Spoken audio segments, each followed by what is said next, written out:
Senador Petro, la pregunta es muy sencilla. Iván Duque va a entregar un país en una crisis económica, social, política y de seguridad, una combinación que, diría un amigo mío, León Valencia, ganarse la presidencia en el 2022 será como ganarse la rifa del tigre con un país en tantos problemas.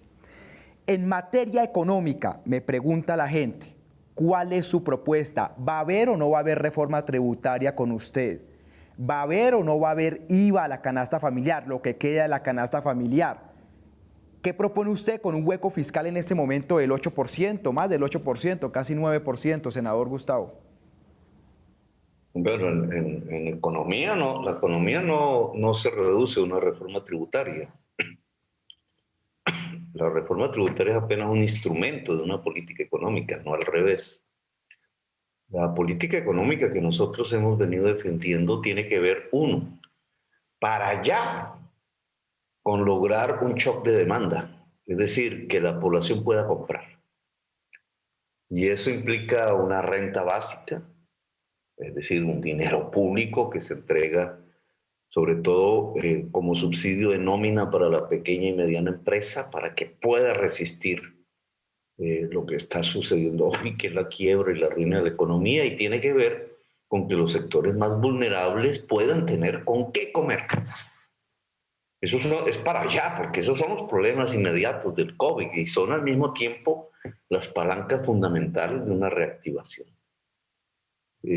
Claro, cuando uno habla de esto, que son recursos que son billones de pesos, entonces se tiene que hablar de cómo se financia. Cuando se habla de cómo se financia, entonces es que aparece el tema de la reforma tributaria.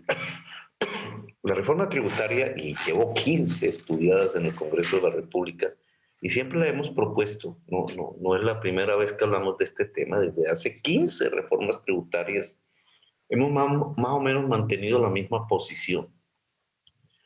Una reforma tributaria sana para el crecimiento económico y para la equidad, que son dos objetivos que tienen que ir de la mano. Una cosa es generar riqueza, pero al mismo tiempo hay que distribuir riqueza. Para generar riqueza, la reforma tributaria tiene que estimular la producción. Es decir, los impuestos deben ir sobre los atesoramientos en dinero o en patrimonio no productivo. Y ese es un primer principio. ¿Qué? En cosas concretas. Paraísos fiscales, dineros en paraísos fiscales, tierras fértiles improductivas, donde debería haber una alta tasa, precisamente para que esa tierra entre al círculo productivo, sea porque la venden, sea porque deciden hacerla producir. Los dividendos deben ser grabados fuertemente, de tal manera que no se les saque a las empresas la plata para el consumo de sus propietarios, sino que se reinvierta en la empresa y esta entonces produzca más puestos de trabajo. Estas son la tasa de importaciones, que es fundamental para la reactivación económica.